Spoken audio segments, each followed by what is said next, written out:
Hi Sycamore! We are nearly getting to the end of Charlie and the Chocolate Factory, aren't we? So today is chapter 27. Mike TV is sent by television. Mike TV was even more excited than Grandpa Joe at seeing a bar of chocolate being sent by television. But Mr. Wonka, he shouted, can you send other things through the air in the same way? Breakfast cereal, for instance? Oh, my sainted aunt, cried Mr. Wonka. Don't mention that disgusting stuff in front of me. Do you know what breakfast cereal is made of? It's made of those little curly wooden shavings you find in pencil sharpeners. But could you send it by television if you wanted to, as you do chocolate, said Mike TV. Of course I could. And what about people, said Mike TV. Could you send a real-life person from one place to the other in the same way? A person? Cried Mr. Wonka. Are you off your rocker? But could it be done? Good heavens, child, I really don't know. I suppose it could. Yes, I'm pretty sure it could. Of course it could. I wouldn't like to risk it, though. It might have some very nasty results. But Mike TV was already off and running the moment he heard Mr. Wonka saying, I'm pretty sure it could. Of course it could. He turned away and started running as fast as he could towards the end of the room where the great camera was standing. Look at me, he shouted as he ran. I'm going to be the first person in the world to be sent by television. No, no, no, no, cried Mr. Wonka. Mike, screamed Mike TV. Stop, come back. You'll be turned into 1,000,000 tiny pieces. But there was no stopping Mike TV now. The crazy boy rushed on, and then he reached the enormous camera. He jumped straight for the switch, scattering Oompa Loompas left, right and centre as he went. See you later, alligator, he shouted, and he pulled down the switch, and as he did so, he leapt out in full glare of the mighty lens. There was a blinding flash, and then there was silence. Then Mrs. TV ran forward, but she stopped dead in the middle of the room, and she stood there. She stood staring at the place where her son had been, and her great red mouth opened wide, and she screamed, He's gone! He's gone! Great heavens, he has gone, shouted Mr. TV. Mr. Wonka hurried forward and placed a hand gently on Mrs. TV's shoulder. We shall have to hope for the best, he said.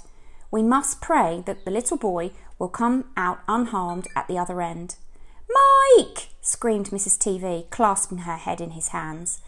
Where are you?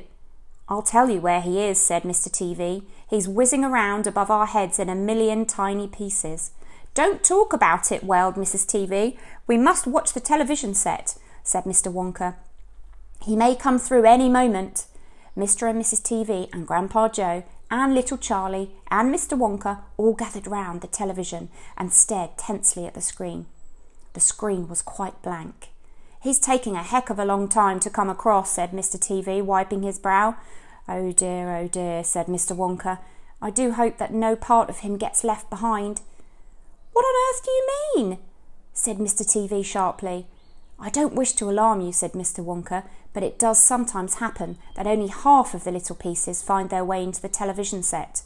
It happened last week. I don't know why, but the result was that half a bar of chocolate came through. Mrs. TV let out a scream of horror. You mean a half of Mike is coming back to us? She cried. Let's hope it's the top half, said Mr. TV. Hold everything, said Mr. Wonka. Watch the screen! Something's happening!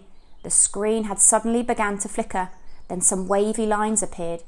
Mr. Wonka adjusted one of the knobs and the wavy lines went away. And now, very slowly, the screen began to get brighter and brighter. Here he comes, yelled Mr. Wonka. Yes, that's him all right. He's all in one piece, cried Mr. TV. I'm not sure, said Mr. Wonka. It's too early to tell. Faintly at first, but becoming clearer and clearer every second, the picture of Mike TV appeared on the screen. He was standing up and waving at the audience and grinning from ear to ear. But he's a midget, shouted Mr. TV. Mike, cried Mrs. TV, are you all right? Are there any bits of you missing? Is he going to get any bigger? Shouted Mr. TV. Talk to me, Mike, cried Mrs. TV. Say something. Tell me you're okay. a tiny little voice, no louder than the speaking of a mouse, came out of the television set. "Hi, Mum," it said. "Hi, Pop, look at me. I'm the first person ever to be sent by television." "Grab him," ordered Mr. Wonka. "Quick!" Mrs. TV shot out a hand and picked the tiny figure of Mike TV out of the screen. "Hooray!" cried Mr. Wonka. "He's all in one piece. He's completely unharmed." "You call that unharmed?" snapped Mrs. TV, peering at the tiny speck of a boy who was now running to and fro across the palm of her hand, waving his pistols in the air. He was certainly not more than an inch tall. "He's shrunk," said Mr. TV. "Of course he's shrunk," said Mr. Wonka. "What did you expect?" "This is terrible," wailed Mrs. TV. "What are we going to do?" And Mr. TV said, "We can't send him back to school like this. He'll get trodden on. He'll get squashed." "He won't be able to do anything," cried Mrs. TV. "Oh, yes, I will," squeaked the tiny voice of Mike TV. "I'll still be able to watch television." "Never again," shouted Mr. TV. "I'm throwing the television set right out of the window the moment we get home. I've had enough of television." When he heard this, Mike TV flew into a terrible tantrum. He started jumping up and down on the palm of his mother's hand, screaming and yelling and trying to bite her fingers. "I want to watch television," he squeaked. "I want to watch television. I want to watch television now." "Here, give him to me," said Mr. TV, and he took the tiny boy and shoved him into the breast pocket of his jacket and stuffed a handkerchief on top. Squeals and yells came from inside the pocket, and the pocket shook as the furious little prisoner fought to get out. "Oh, Mr. Wonka," wailed Mrs. TV, "how can we make him grow?" "Well," said Mr. Wonka, stroking his beard and gazing thoughtfully at the ceiling. I must say that's a wee bit tricky. But small boys are extremely springy and elastic.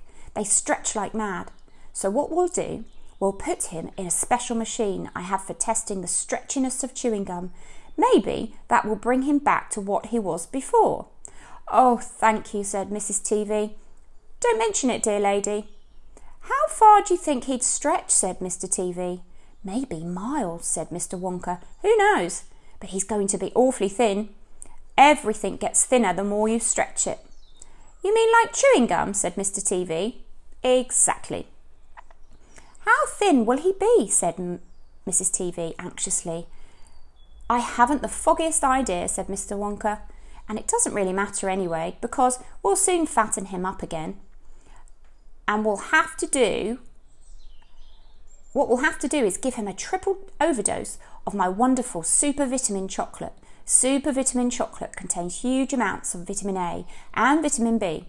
It also contains vitamin C, vitamin D, vitamin E, vitamin F, vitamin G, vitamin I, vitamin J, vitamin K, vitamin L, vitamin M, vitamin N, vitamin O, vitamin P, vitamin Q, vitamin R, vitamin T, vitamin U, vitamin V, vitamin W, vitamin X, vitamin Y, and, believe it or not, vitamin Z.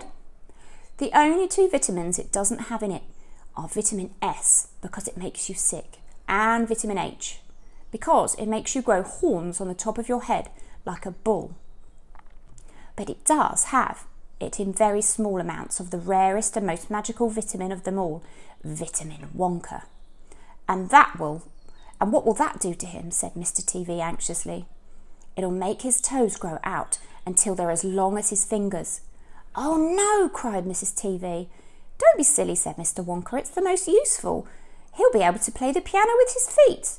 "But Mr. Wonka—" "No arguments, please," said Mr. Wonka.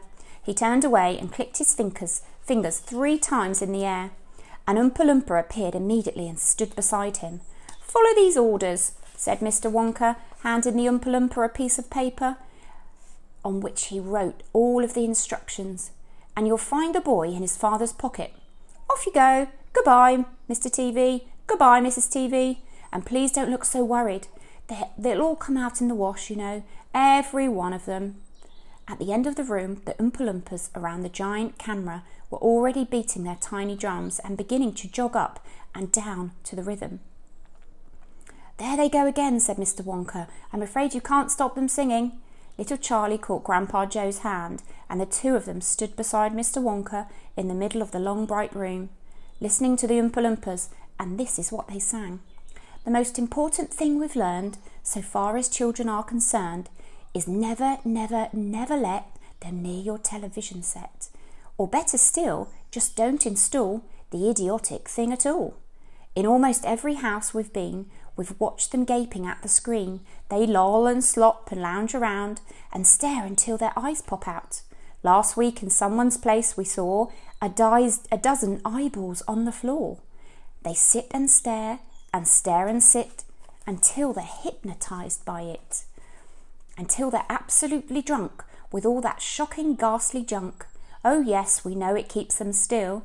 They don't climb up the windowsill. They never fight or kick or punch.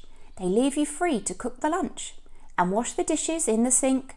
But did you ever stop to think? To wonder just exactly what this does to your beloved tot? It rots the senses in their head. It kills imagination dead. It clogs and clutters up the mind. It makes a child so dull and blind. He can no longer understand a fantasy, a fairyland. His brain becomes as soft as cheese. His powers of thinking rust and freeze. He cannot think, he only sees. All right, you'll cry, all right, you'll say. But if we take the set away, what shall we do to entertain our darling children? Please explain.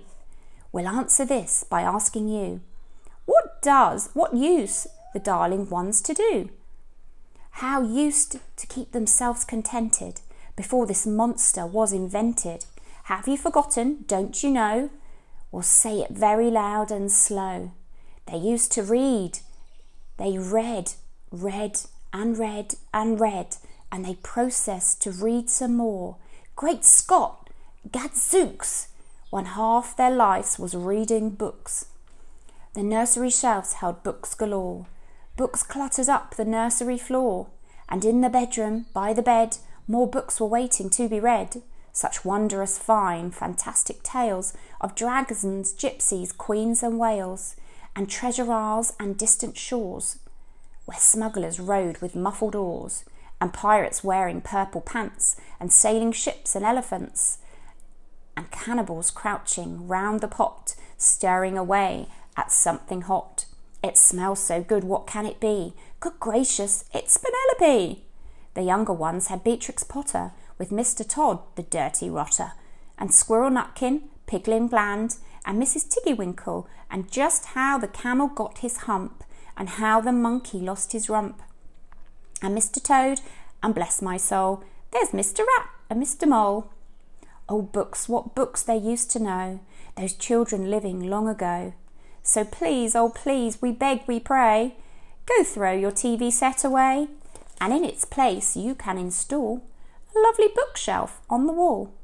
Then fill the shelves with lots of books, ignoring all the dirty looks, the screams, the yells, the bites and kicks, and children hitting you with sticks. Fear not, because we promise you that in about a week or two of having nothing else to do, they'll now begin to feel the need of having something good to read.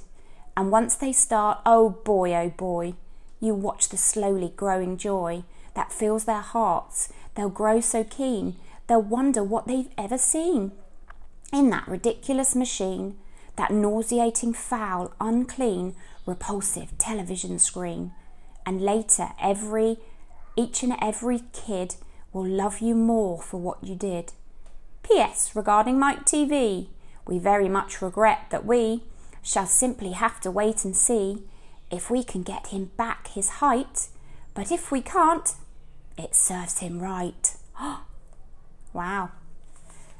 I hope you enjoyed that, and we will see you next time for the next chapter.